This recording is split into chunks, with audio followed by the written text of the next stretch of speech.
hebat.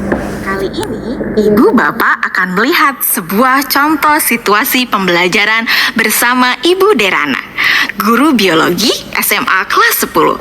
Karena situasi sedang pandemi, Ibu Derana melakukan pembelajaran menggunakan metode flip learning. Flip learning adalah model pembelajaran di mana sebelum pertemuan daring dengan guru, murid diminta untuk mempelajari materinya terlebih dahulu secara mandiri. Mari kita lihat bagaimana Ibu Derana mengelola pembelajarannya.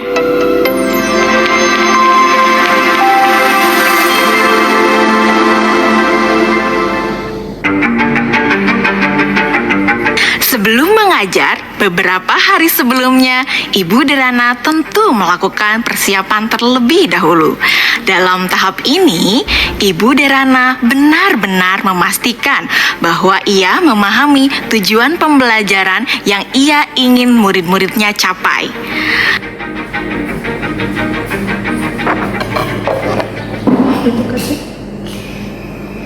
Kemudian, Ibu Derana mempersiapkan bahan dan sumber belajar yang berusaha ia sesuaikan dengan kebutuhan belajar murid-muridnya. Ia menyiapkan beberapa buku, salinan artikel koran, video-video yang semuanya berkaitan dengan materi yang akan dipelajari murid-muridnya.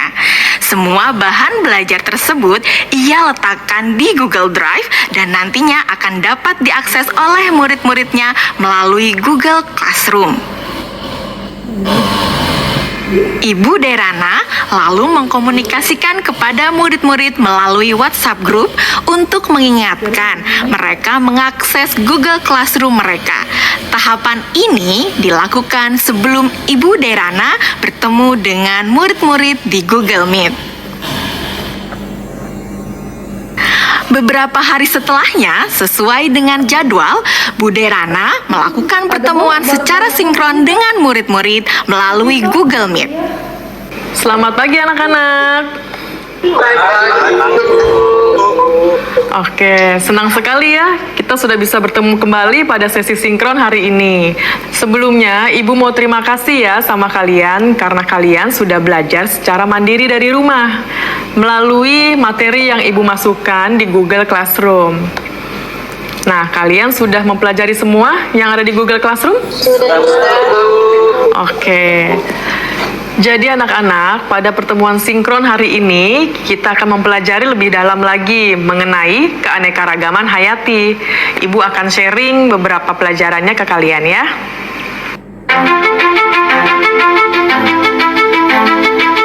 Nah, anak-anak, sekarang Ibu ada pertanyaan. Jawab pertanyaan dari Ibu ini ya. Tingkat keanekaragaman hayati mana yang paling penting dilindungi terlebih dahulu? Mengapa demikian? Keanekaragaman hayati karena ada sumber daya alam tersebut sudah dipastikan lebih terjamin, Bu. Kesehatannya juga fungsinya juga sumber daya alam hayati ini juga lebih sering digunakan dibandingkan dengan sumber daya alam non hayati karena lebih terjamin. Seperti itu, Bu, jawaban dari saya.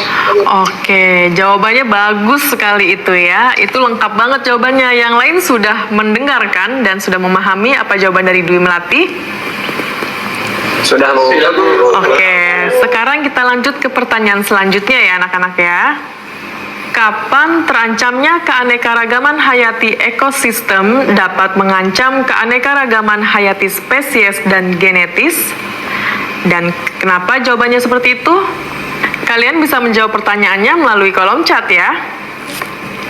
Selama sesi sinkron, Ibu Derana memberikan pertanyaan-pertanyaan lainnya yang dapat memperkaya materi dan pemahaman murid akan konsep. Cuaca ekstrim. Oke, sekarang Di akhir pembelajaran, Ibu Derana memberikan murid tantangan untuk menganalisis ancaman pada satu lokasi di wilayah Indonesia yang membawa dampak negatif bagi 3 tingkatan keanekaragaman hayati. Berikut rekomendasi penanganannya. Yusuf silahkan. Tugasnya dibuat dalam bentuk apa, Bu? Apakah boleh dalam bentuk infografis? Oke, ada lagi yang mau ditanyakan? Yang lain ada yang mau bertanya? Nadia. Oke, silakan pertanyaannya apa Nadia? Apakah boleh dalam bentuk poster juga, Bu? Kalian boleh memilih bagaimana cara kalian menunjukkan pemahaman kalian. Bisa melalui video, poster, tulisan, dan sebagainya. Ya Bu, izin bertanya. Ya, Lokasinya yang dipilih gimana ya Bu? Apakah ada ketentuan-ketentuan khusus? oke. Ada lagi yang mau bertanya? Ibu simpan dulu pertanyaannya ya. Bu, saya mau tanya, apakah untuk mengerjakan tugas ini kita harus datang ke lokasi tersebut, Bu? Oke, untuk lokasinya tidak perlu datang langsung ke lokasi tujuan ya. Jadi kalian bisa mencari langsung itu melalui online. Bu Derana melakukan diferensiasi produk dengan membebaskan murid memilih bentuk hasil pekerjaannya atau produk tugasnya sesuai dengan kenyamanan murid. Anak-anak, tadi Ibu sudah sampaikan ya bahwa hasil pekerjaan kalian dapat dibuat dalam berbagai bentuk produk. Artinya, kalian boleh memilih apakah kalian ingin menyampaikannya dalam bentuk poster digital, website, video, blog, presentasi PowerPoint, dan sebagainya. Nah, sekarang silahkan kalian sesuaikan dengan minat dan kenyamanan masing-masing. Namun demikian, kalian harus memperhatikan bahwa yang akan Ibu nilai adalah apakah kalian dapat menganalisis ancaman pada satu lokasi di wilayah Indonesia yang membawa dampak negatif bagi 3 tingkatan keanekaragaman hayati. Berikut rekomendasi penanganannya. Jadi, poin-poin kriteria yang akan dinilai akan berkaitan dengan hal tersebut.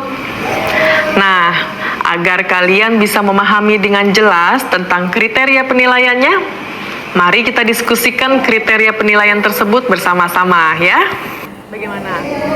Setelah anak-anak jelas dengan kriteria penilaiannya, maka kemudian Ibu Derana meminta anak-anak untuk bekerja secara asinkron. Selamat tenggat waktu pengerjaan tugas untuk membantu murid-murid yang masih mengalami kesulitan. Ibu Derana menyediakan slot-slot waktu tertentu untuk berdiskusi secara individual maupun secara kelompok kecil. Saya ingin konsultasi, Bu. Iya, boleh. Bu Derana memberikan waktu kepada murid-murid lainnya untuk dapat mengkonsultasikan draft yang mereka buat. Ibu Derana juga memastikan untuk memberikan umpan balik terhadap pekerjaan yang dibuat oleh murid-muridnya. Ibu dan Bapak Guru hebat, demikian video singkat salah satu contoh penerapan pembelajaran berdiferensiasi. Tetap semangat, Ibu dan Bapak Guru hebat.